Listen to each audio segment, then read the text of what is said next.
Samajwadi party के पूर्व नेता स्वामी प्रसाद मौर्य अक्सर हिंदू धर्म पर अपने बयानों की वजह से सुर्खियों में बने रहते हैं। ऐसे में उन्होंने फिर धर्म और आस्था को लेकर फिर से बिगड़े बोल बोले हैं। स्वामी प्रसाद मौर्य ने रामलला के प्राण प्रतिष्ठा समारोह को लेकर विवादास्पद टिप्पणी की है। ये विवादित बयान क्या है, ये हम आपको बताएंगे, लेकिन उससे पहले आपको बता दें कि हाल ही में स्वामी प्रसाद मौर्य ने समाजवादी पार्टी का दामन छोड़कर अपनी नई पार्टी का गठन किया है, जिसका नाम है राष्ट्रीय शोषित समाज पार्टी।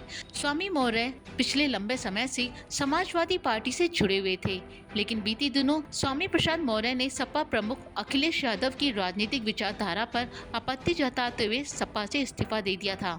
इसके बाद ये चर्चा शुरू हो गई थी कि अब उनका अगला राजनीतिक कदम क्या होगा। वहीं इन सभी चर्चाओं पर ब्रेक लगाते हुए उन्होंने अपनी अलग पार्टी का गठन किया है। वहीं अखिलेश यादव से जब स्वामी प्रसाद मौर्य की सपा से इस्तीफा देने के बारे में सवाल किया गया तो उन्होंने कहा कि लोग अपने फायदे के लिए हमारे पास आते हैं और जब उनका काम निकल जाता है तो वो चले जाते हैं। अपनी नई पार्टी के गठन के बाद स्वामी मौर्य और सपा प्रमुख अखिलेश यादव के बीच एक दूसरे पर तीखे बयान अक्सर सुर्खियों में बने रहते हैं। वहीं स्वामी मौर्य की बात करें तो आए दिन हिंदू धर्म को लेकर विवादित बयान देते हैं।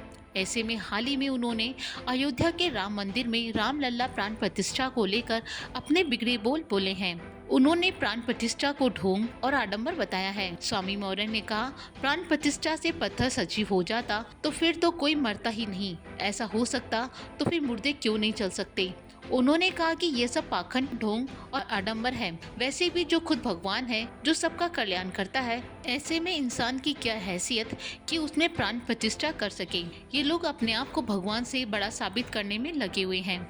वहीं मौर्य ने भाजपा सरकार पर हमला बोलते हुए कहा कि भाजपा सरकार को केवल बड़े पूंजीपतियों की चिंता है, उन्हें छोटे कारोबारियों और गरीबों की कोई चिंता नहीं है। उन्होंने कहा, देश में बेरोजगारी पर चर्चा ना हो सके इसलिए ऐसे ड्रामे किए जा रहे हैं। उन्होंने कहा, भगवान राम की पूजा तो हजारों सालों से हो रही है। हजारों सालों से जिनकी पूजा करोड़ों लोग कर रहे हैं, तो वो फिर उनके अंदर प्राण प्रतिष्ठा की जरूरत क्या है। सत्ता में बैठे लोग अपने पाप छिपाने के लिए ऐसे ड्रामे का सहारा ले रहे हैं। ऐसा करके वो खुद को भगवान से बड़ा साबित करना चाहते हैं। अगर वास्तव में ये धार्मिक आयोजन होता तो उसमें चारों शंकराचार्य होते। देश की राष्ट्रपति आमंत्रित होने के बाद भी वो यहाँ नहीं आई, इसलिए क्योंकि वो पूर्व में हुए अपने अपमान का घूंट भूल नहीं पाई हैं। स्वामी प्रसाद मौर्य ने कहा, यह सिर्फ भाजपा का कार्यक्रम था। पूरे कार्यक्रम में भाजपा, विश्व हिंदू परिषद और आरएसएस के लोग ही थे। पूरी दुनिया में भारत एक ऐसा देश है जहां पत्थरों में प्राण प्रतिष्ठा किया जाता है। हमारे समाजवादी पार्टी के प्रवक्ता ने बैठे डिबेट में भाग ली। ये महासंघ जी बहुत अच्छा है,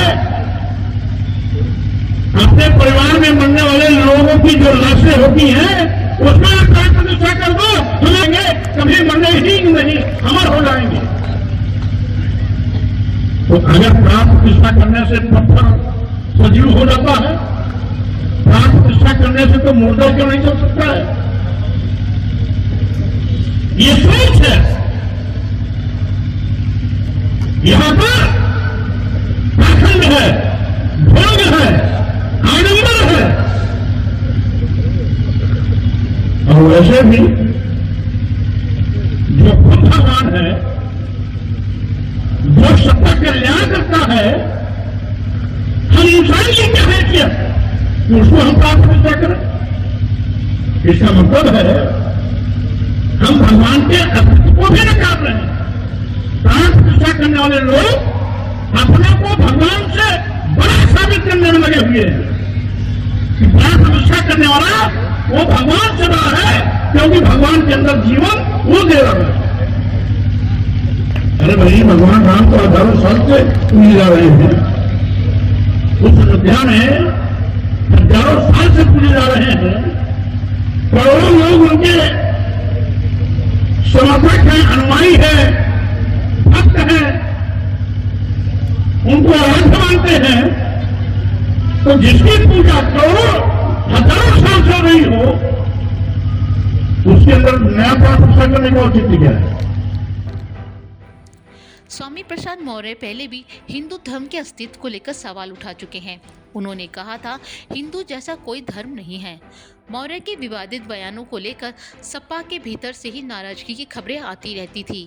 कहा जाता है कि सपा अध्यक्ष मौर्य के सार्वजनिक रूप से ऐसे बयान देने के लिए मना करते रहे हैं, लेकिन वो अपनी हरकतों से बाज नहीं आए। अब उन्होंने खुद की पार्टी का गठन कर लिया है तो वो सर्वे सर्वा हो गए हैं, तो रोकने वाला कोई नहीं है। ऐसे में यहाँ देखने वाली बात होगी कि राष्ट्रीय शोषित पार्टी के समाज के अध्यक्ष अब क्या बयान देते हैं।